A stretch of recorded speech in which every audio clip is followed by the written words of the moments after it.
Welcome back. This is still the AM show. Now, there seems to be no end in sight for the controversy surrounding the 2022 budget. There was chaos in Parliament yesterday after Minority Leader Haruna Idrisu moved a motion to reverse the majority's actions on Tuesday. That didn't go down with the majority side, leading to chaotic scenes in the House, as you can see on your screen.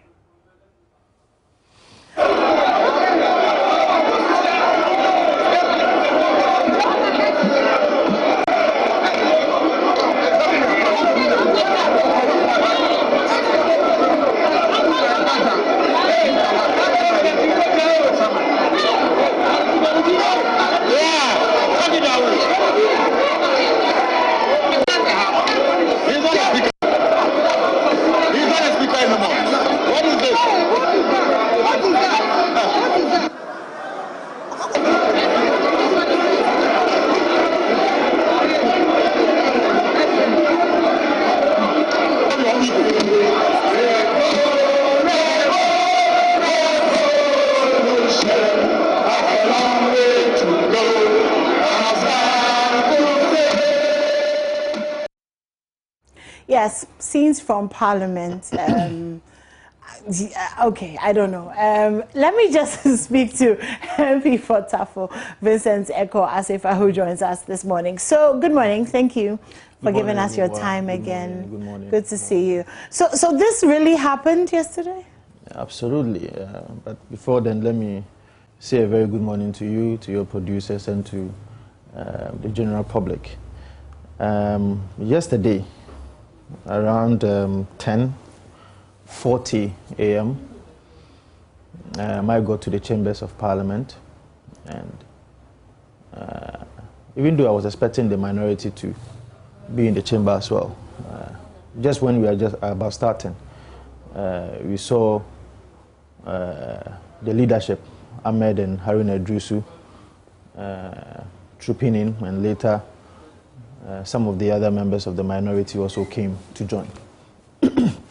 And so we were expecting a very healthy proceedings for the day. But unfortunately, what we were expecting did not come to pass. Now, I want to describe the actions of the minority in few words. The actions of the minority in Parliament yesterday was unethical and it was unconscionable. For a minority group in Parliament to behave the way they did yesterday is one that is uncalled for. You know, on Tuesday, when the majority leader stood on the floor of Parliament and quoted Order 51, that there was an urgent motion in his estimation, which is of public importance, and he averted the Speaker's attention to it before he came to the chamber. And so the Speaker of Parliament, i.e. Joe Wise, felt that the proper procedure that was supposed to have been followed by the majority leader was not followed, but he allowed him.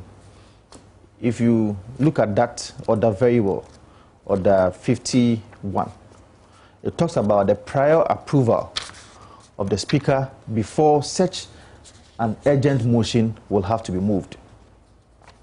The prior approval will have to be done basically through writing to the Speaker, and the Speaker should have granted that prior approval, or if you like, that request to move that motion of an urgent motion which is of public importance on the floor of the House.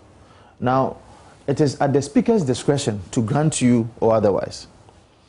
And if the Speaker refuses to grant you, then it means that you cannot move that motion. Same applies to even statements. The very first time that I made statement on the floor for the House, I passed my request through the Chief Whip, who later made the Speaker aware, and the Speaker granted it.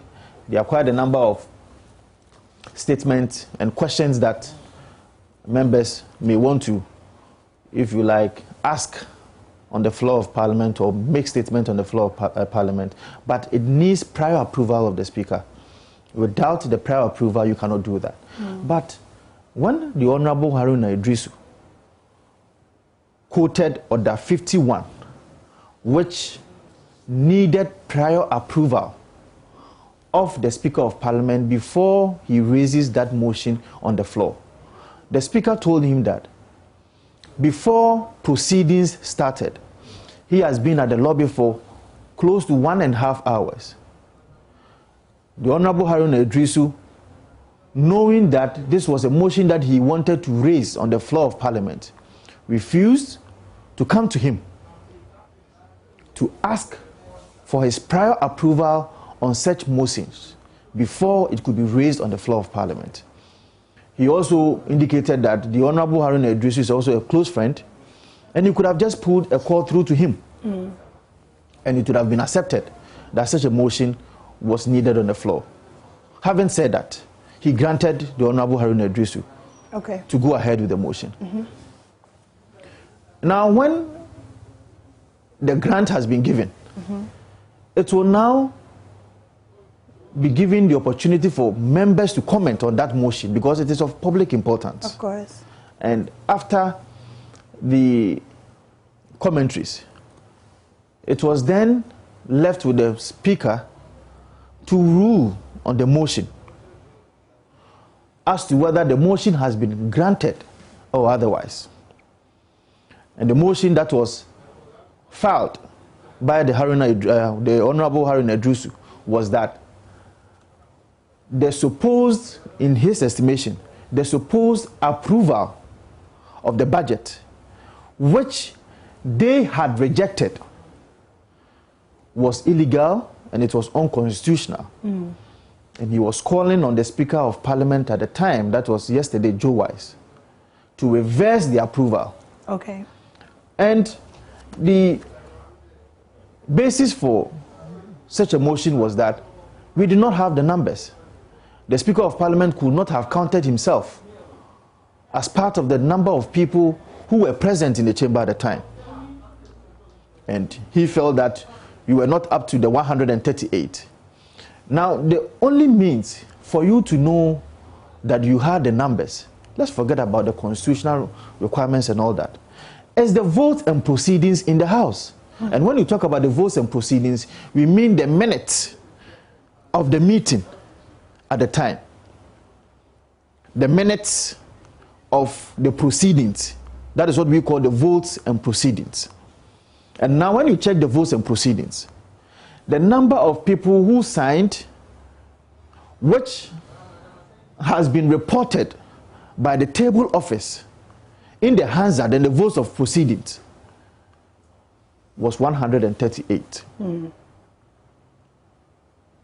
And the 138, as per Order 109 and Article 104, which has been lifted in extenso, clearly indicated that when questions of such nature will have to be put forward on the floor of the House, you needed at least not less than 1/2 of the members of Parliament to be able to form a quorum for decision, not quorum for proceedings. Because Article 102 and 104 are very distinguishable. Now, if you read Article 102, Article 102 talks about quorum in Parliament. Now, that is the heading, quorum in Parliament. Quorum in Parliament means that before the ordinary proceedings of the House will have to go on, you need 1/3. So a quorum of Parliament, apart from the person presiding, shall be 1/3 of all the members of Parliament. This is absolutely distinguishable from Article 104. Of course. Which is, except as otherwise provided in this Constitution, matters in Parliament shall be determined by the votes of the majority of members present and voting, with at least half of all the members of Parliament present. I am a student of law. one thing that is tried in law is that it's a constitutional maxim that the explicit mention of anything deliberately means the exclusion of the others which has not been mentioned. Okay. So if the framers of the Constitution or any enactment deliberately mentions that when you need a certain number of people to form a quorum for ordinary proceedings, you need 1/3. When you need to make decision or put a question for members to say ayes or nays, you need a certain number. There cannot be any other interpretation which has not been explicitly put in the Constitution of the Republic. And that is what the Honorable Haruna Idrisu and his minority sought to do. They wanted to rely on the fact that the first Deputy Speaker of Parliament, at the time, is a speaker, and for that matter, he could not have counted himself as part of it. But remember, anymore, Joe Wise is first and foremost a member of Parliament.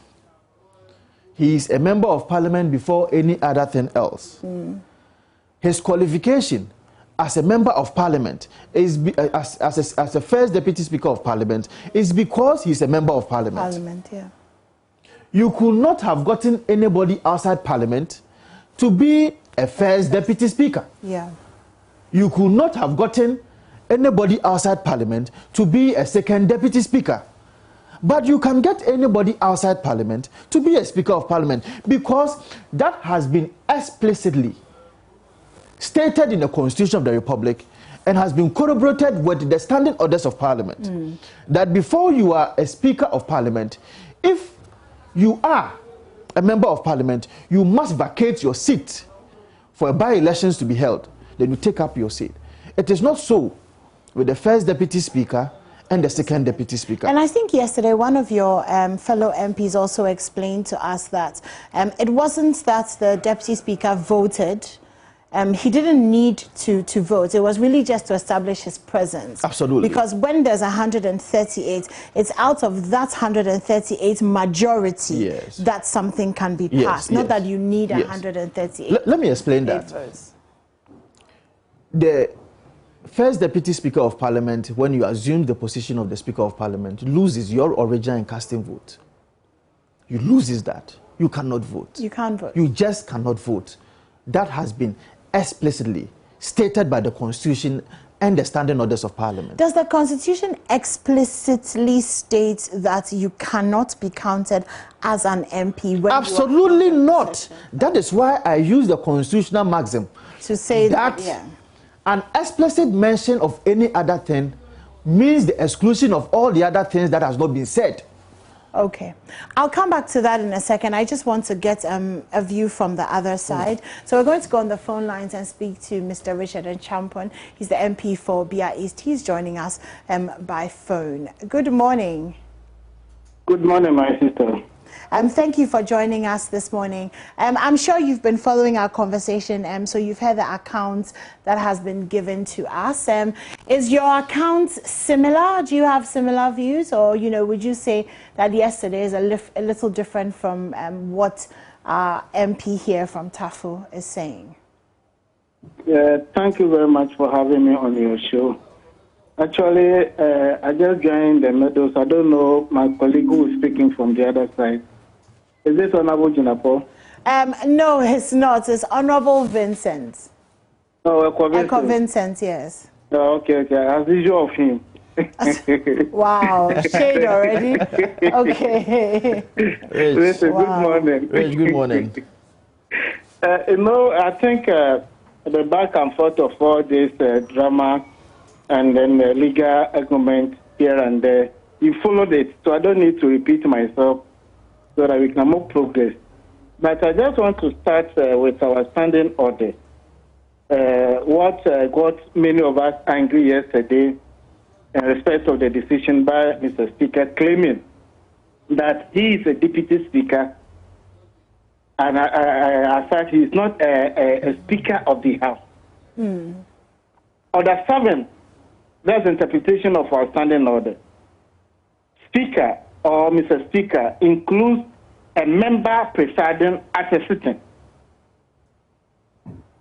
So even if myself, I'm elected to preside over a meeting in the House, at that particular moment, I become the Speaker of the House. And our standing orders also say, I heard him read Order 109. If you read Order 1093, it reads, a deputy speaker or any other member presiding shall not retain his original vote while presiding.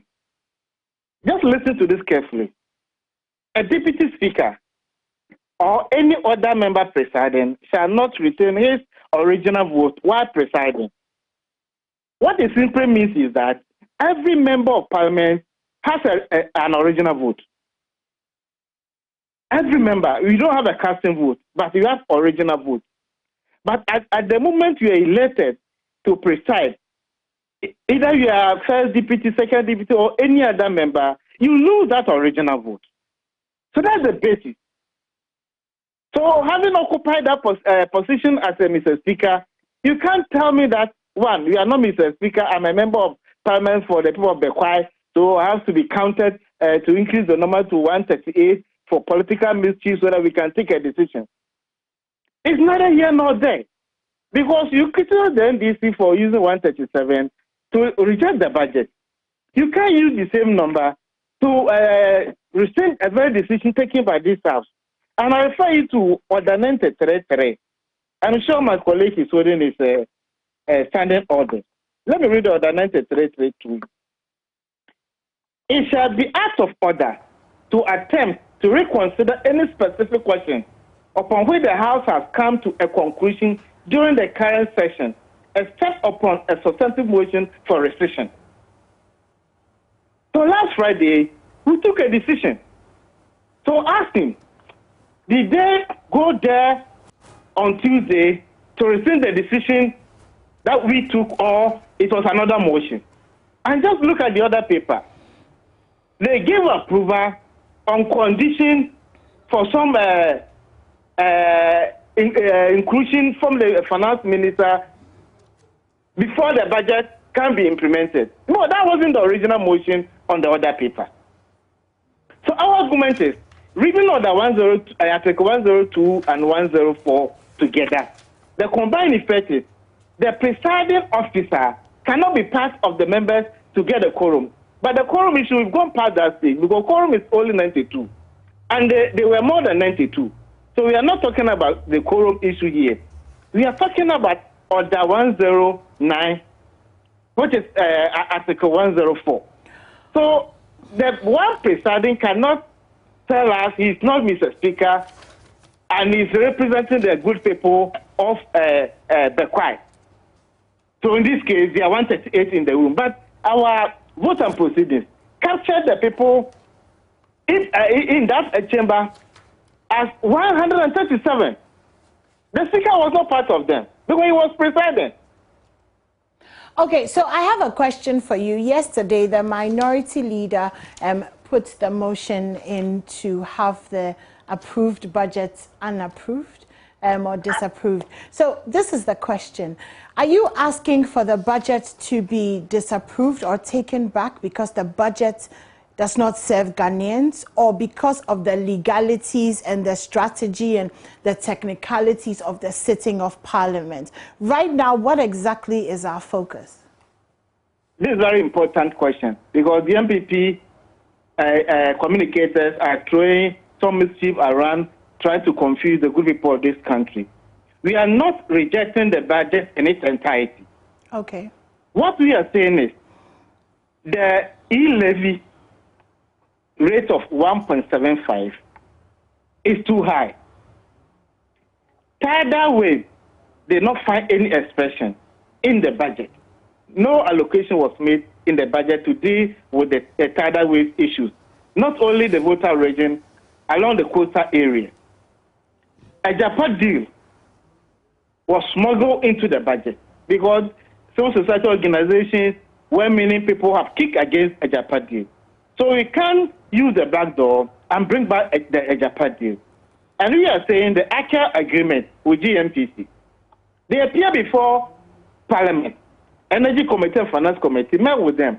And then we'll allow them to go to the market and do the proper engagement and come back to us so that we'll know the rate and then the actual cost and all the related matters. We did not give them the approval. So the way it was couched in the budget is problematic. So just remove it, recouch it, so that it will read what exactly you guys were told to do.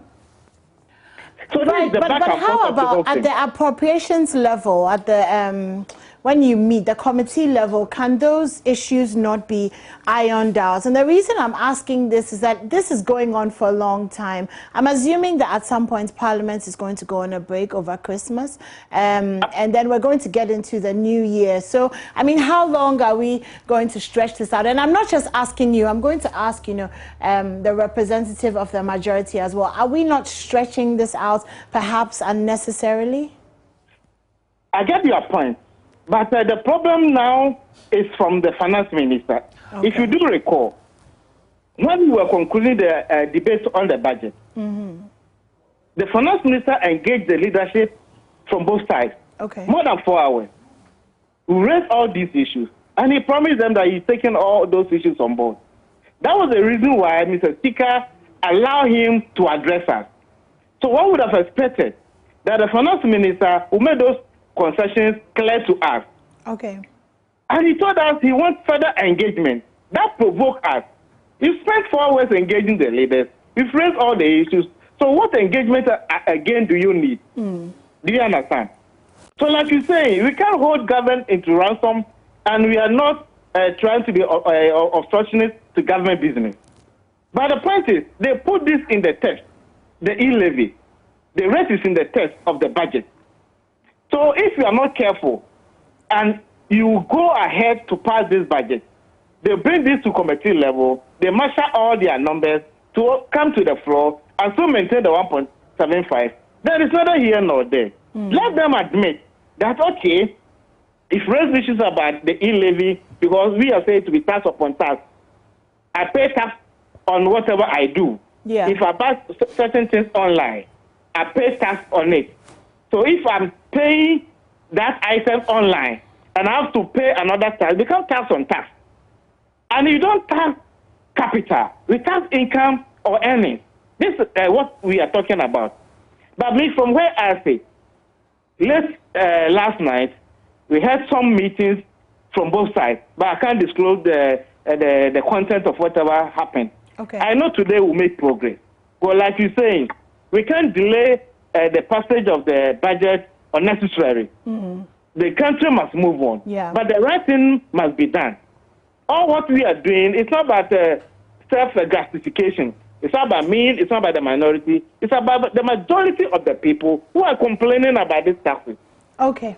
So All right. I can assure you today we'll make progress. Okay. Okay, that's good Yesterday, to know. certain things happen on the floor, which I can say is unfortunate because other members got provoked by the behavior and the ruling of Mr. Speaker. Because the point is, if I admitted the motion, if I allow members to debate the motion, it becomes the property of the House, not the property of Mr. Speaker. Yeah, okay. So we have to put it to vote. Allow those who are in support of the motion moved by the minority leader. You don't sit there and just give your own ruling. Right. It's not constitutional. Okay. All right. Well, thank you for that. We'll hold you to your promise that you will make some progress in Parliament. Yes, certainly today you will see some changes because from where I sit, we made a lot of progress. But, you know, they are in government. So their behavior, their utterances should also sound reconciliatory. Okay. This posture of arrogance and I know it all, they have to bury it. It's about their ego. They just want to maintain certain pride. At this stage, with these numbers, you can't eat your cake and so have it. Okay. They have to accept that. All right, we'll pass on that message. Thank you so much for joining us, Richard Echampo, MP for Bia East. Okay, so let me come back to you. You heard him. There's the promise of moving forward. Well, first and foremost, let me call him out. Senior Richard, it is untrue that the numbers that were in Parliament was 137. I can tell you on authority, and you can send your cameraman or Packer, who is your parliamentary correspondent, bring out the votes and proceedings. That is a green booklet. If the numbers that were present on the floor of the House on Tuesday was 137 or 138. I think it was 138. The first no, but I'm just saying that Parliament is a house of records.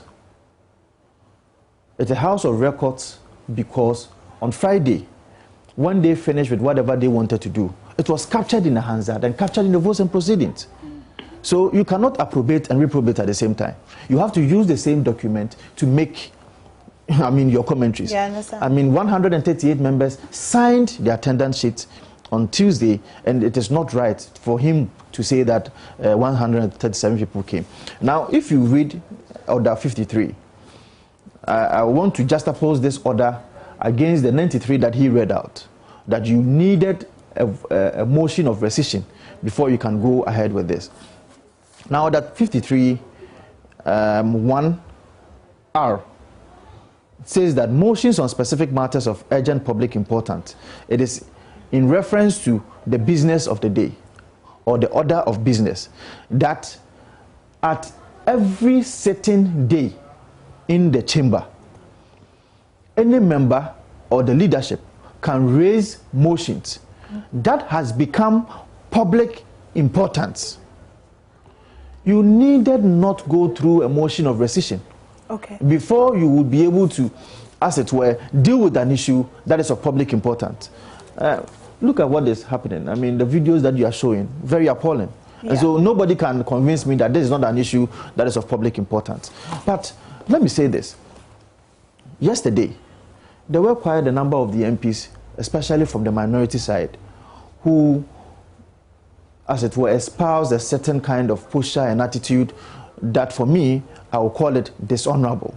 Dishonorable because you remember on the 7th of January, when we were swearing the Speaker of Parliament, i.e., the very day before the 7th, because we got to Parliament around 6th of January, around 10 to 11 p.m.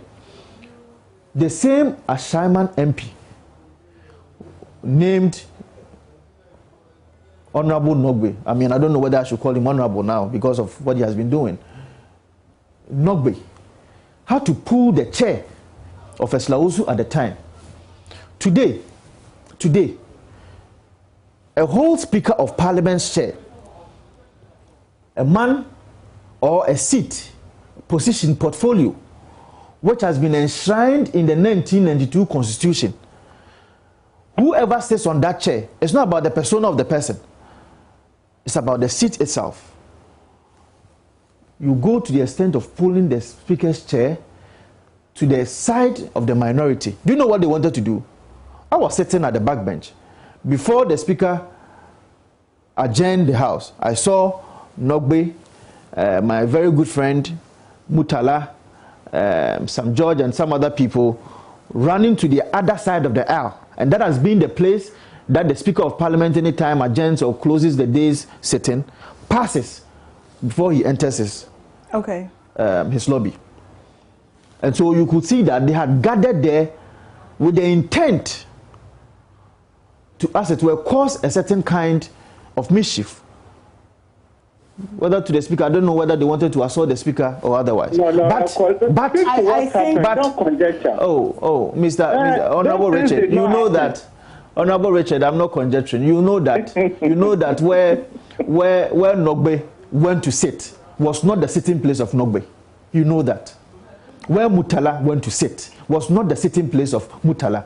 They all ran to the place. In fact, the Speaker of Parliament gave Mutala a chance to speak on the floor, and where he was sitting at the time that he was speaking was not the same place that he went to sit when the House was about to be adjourned. Okay. So, Honorable Nogbe, it was clear that there was a certain malicious intent on the part of some members of the House to accost or assault the Speaker of Parliament, which I'm calling them out, that it is not proper for honorable members of Parliament to be engaging in some of these acts. It's very dishonorable, and I'm happy that you said that whatever happened on the floor of the House yesterday is quite unfortunate. I associate myself with that comment, that indeed it was very unfortunate for honorable members to have conducted themselves in such a manner. We have constituents who brought us to the House for us to be able to speak to the hopes and aspirations of these constituents, that whatever they so much desire to better their lives, we will be able to deal with them. This is not what they sent us to the House of Parliament to go and do. It is shameful. It's unfortunate. It's not something that I think that honorable members should continue to be doing these things. And I'm sending a caution to both the majority and the minority that the image of Parliament, if we don't take care, we are putting it into the shatters and tatters. And that is not what I want us to see, especially for young men like us, entering into the Parliament with so much hope and vision to be able to cause some amount of change in the House. This is not what we are seeing, and I'm calling everybody out. If you know that you were part of what happened yesterday, you should bow your head in shame, because this is not the House of Parliament that we so much desire to see. No, it's not. So are you ready to, and maybe I'm asking you to speak for the majority, are you ready to put aside, you know, all of these things that have gone on and just come to the table and find a space where there can be some consensus and we can move on? Absolutely. I think that where we have gotten, that is the only way out. We need to Jojo and not to war. The only way out is egos at stake. Egos probably at both sides.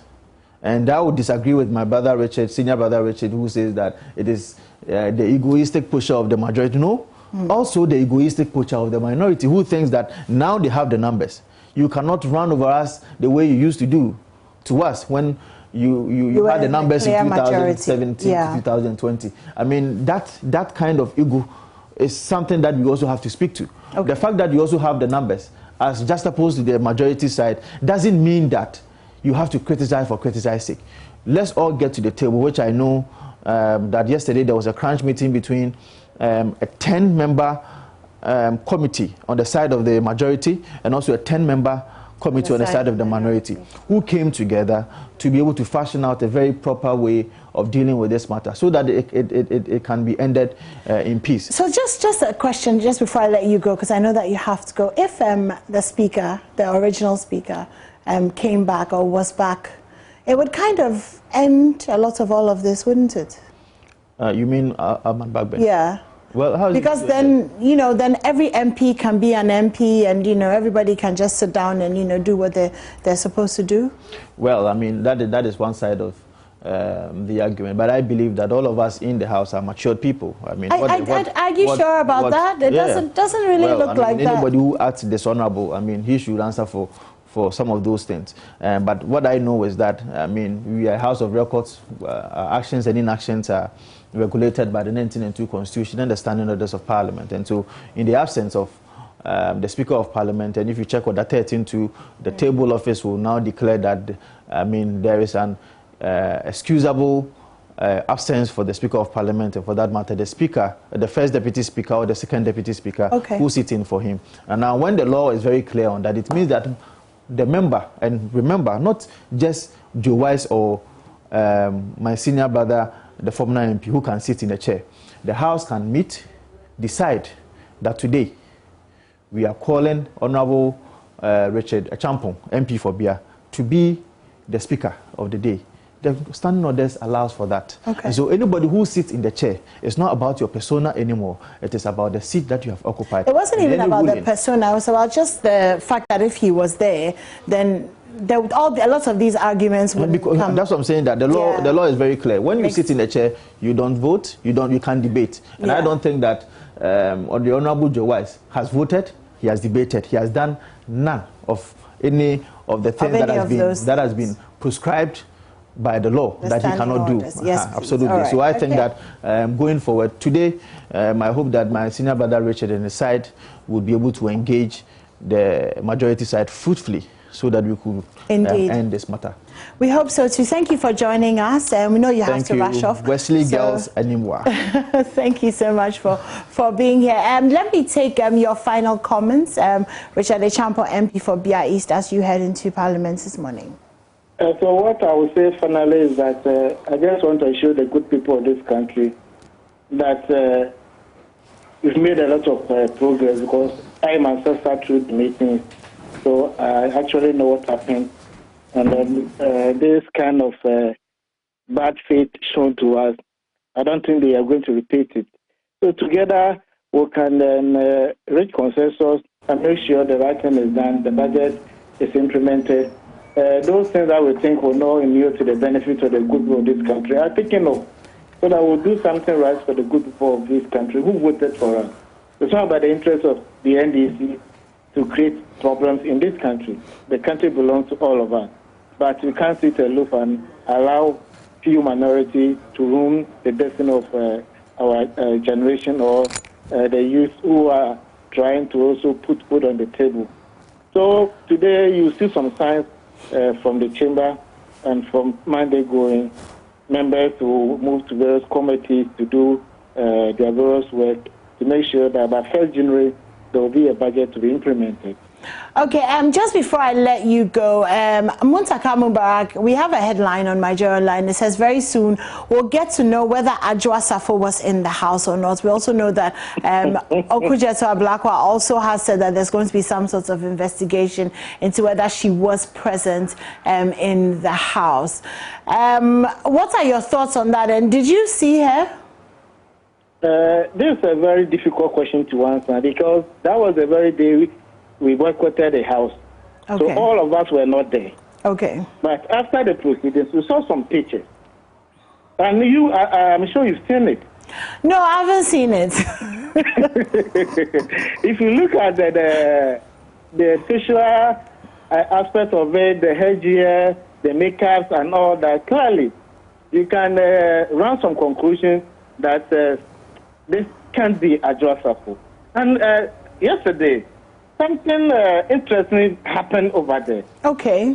Adjoa is a regular member of the house. Mm-hmm. And according to you guys, last Tuesday she was in the house.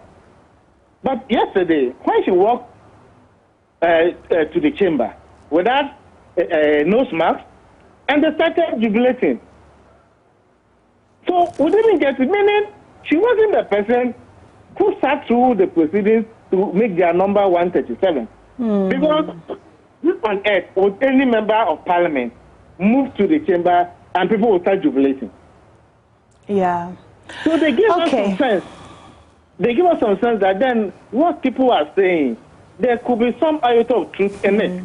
Okay. Okay. Well, we are comparing the head judge. Just yesterday, you have a different. Maybe the makeup artist is very good. Different hair. Very dynamic, yes. Different wigs. The next day, the color, everything is different. Okay, something magically must have happened. Well, but, I think we will rely on you to follow through with that investigation and let us know what comes up from that. It's a very serious thing. And if indeed they did impersonate through the process, then it's a criminal offense. Yeah. Because we can't bring an outsider to take part in proceedings. Even ministers were sacked from participating in our proceedings, let alone an outsider. Okay. Who can debate, let alone to vote. So we are still investigating the matter. Okay. So yesterday, how they responded to the whole thing gave us some sense that something fishy went on. Okay. But I can't draw conclusions now. Of course not. Okay, well, thank you so much for joining us. I'm Richard Echampo, MP for Bia East, and that's our conversation on the budget. Just one more group of people we haven't heard from, and that's you. We would love to know what you think about everything that's been going on. So we're going to take a quick break, and when we come back, we'll do just that. Don't go anywhere.